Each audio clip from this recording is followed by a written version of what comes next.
That would be just the most awful, devastating thing that could happen during an introduction. Hey guys! Today's video is all about when to separate your guinea pigs. As you probably know, guinea pigs are herd animals and should always have a companion, or several.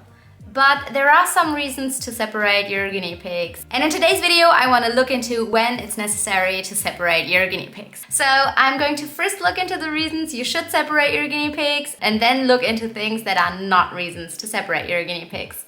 So let's start with reasons to separate your guinea pigs. One guinea pig is consistently losing weight and it seems to be bullied by the other guinea pigs. Sometimes guinea pigs can be just like humans and just don't get along. This can happen even though they prefer the company of other guinea pigs. Sometimes they just don't really like each other. Same thing happens with humans. They don't do well in isolation, but they don't really like any human that you throw into a room with them. So if a guinea pig is consistently losing weight, it can be a sign of an illness. But if you also notice that that guinea pig is being chased around, being chased away from the water bottle, being chased away from the food bowl, then you might need to separate your guinea pigs. It's definitely a sign that you need to watch the guinea pigs more closely and see whether that guinea pig is actually being bullied. If it is, they might just really do not get along and it might be best to separate them and get another companion for both guinea pigs. Another reason is when you notice bite marks on their neck and chin. So sometimes just during daily cage life, or especially when you're doing an introduction, you might notice that your guinea pig has a scratch on the nose. That's totally fine, that happens. Guinea pigs, when they bite or kind of scratch another guinea pig, they think that guinea pig has a ton of fur, and the nose is one of the parts of their body that just doesn't have any fur. So that is something that happens by accident and it's no need to worry. However, when your guinea pig has bite marks on their neck and chin, that means that things are getting very, very serious and you should separate your guinea pigs. That is a huge sign during an introduction that the introduction has failed. And if you notice that while your guinea pigs are living together, you also need to separate them. Sometimes these things can happen when you, for example, introduce a baby guinea pig into a herd and it grows into a teenager and starts acting out, and then these things can suddenly start happening after half a year. Another reason is guinea pigs that have a very life-threatening and very contagious illness. This is very, very rare. Usually guinea pig illnesses that are contagious are either not that contagious or not that bad. So preferably you do not need to separate your guinea pig if it's just a fungus infection, for example.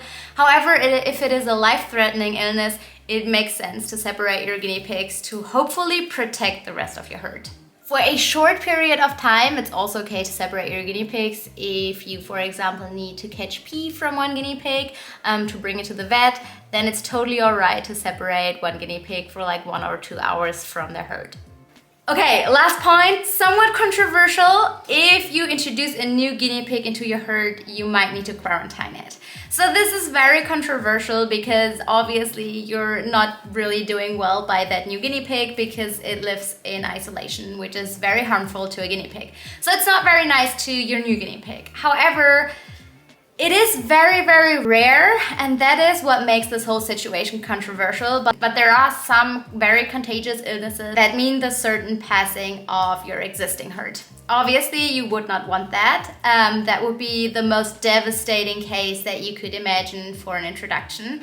And there are some illnesses that you can't just easily get checked out by the vet. So even taking the new guinea pig to the vet, get like a full health check, not necessarily everything would show up. And sometimes guinea pigs can be the carrier of that illness, but it is not a danger to them because they're somewhat immune to this, but they can pass it on to other guinea pigs.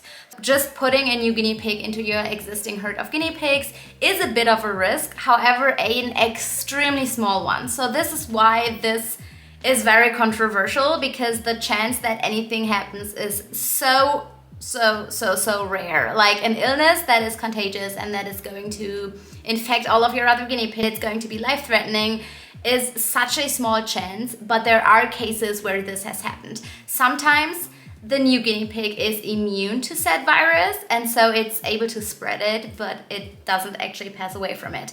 And then it could potentially infect your other herd members, and that would be just the most awful, devastating thing that could happen during an introduction. So this If you're worried about this, this might be a reason to separate your guinea pigs to keep the new guinea pig in quarantine. And this exact scenario happening is very, very rare. However, there are cases where this has happened. So personally, I most of the time do not quarantine new guinea pigs because I know the place where I'm getting my guinea pigs from. And usually these guinea pigs have lived in an already existing herd for a couple of weeks before I get them. So it's very unlikely that the new guinea pig could have an illness, be immune to it, and then just meet 5 or 6 other guinea pigs who are also all immune to it and not get it. That is very unlikely. This is the reason why I don't quarantine my new guinea pig. But if you have absolutely no idea where that guinea pig is coming from, this might be a good idea. Also, if the new guinea pig is truly immune to said virus and just carries it, if you wait a couple of weeks, it still might be able to spread it. So in general, this is a very controversial thing, but it's definitely something that you should know about. And that could be a reason to separate your guinea pigs.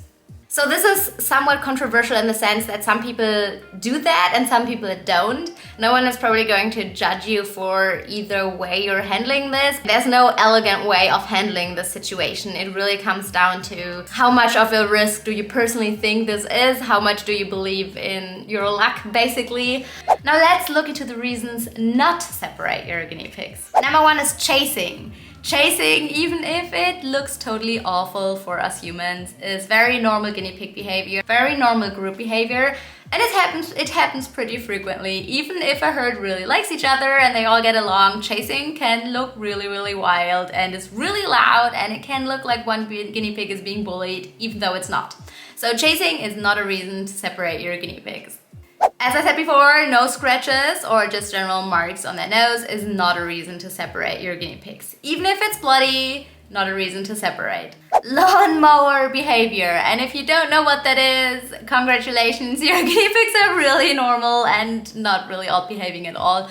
Lawnmower behavior is basically when one guinea pig is trying to eat the fur off another guinea pig. We call that lawn mowing behavior because that guinea pig is lawn mowing your other guinea pig's fur and is trying to shorten it. Sometimes it can help to just trim the fur of the long-haired guinea pig, but some guinea pigs just do that and it's very odd behavior. You can try set up the cage differently, try to just add lots of excitement into their life, but there's not really a clear reason why guinea pigs do that, so that is not a reason to separate your guinea pigs unless that other guinea pig is just going completely bald. After surgeries. Guinea pigs need their herd to recover. If at all possible, just put your guinea pigs in with your existing herd. They will not bully that guinea pig if it's weak. They usually take care of their herd members and they are going to nurse back the sick guinea pig to health. Mites or a fungus infection, even though these are contagious, it is not a reason to separate your guinea pigs because separating a guinea pig means a lot of stress for the guinea pig, which would make the mite situation potentially worse. But also mite lives on your guinea pig's skin anyway, and it usually only breaks out if there is a ton of stress or if the cage is not really clean or if your guinea pig is feeling really unwell for some reason. So usually if their immune system is weakened for whatever reason, it breaks out. But they always live on a guinea pig's fur. Your other guinea pigs are either going to catch it or not. But it's not a reason to separate your guinea pig. It's very inexpensive to just get more medication for the entire herd and rub it on their back. So these were a couple of reasons to separate your guinea pigs and a couple of reasons not to separate your guinea pigs. I hope you enjoyed this video and see you guys next time. Bye!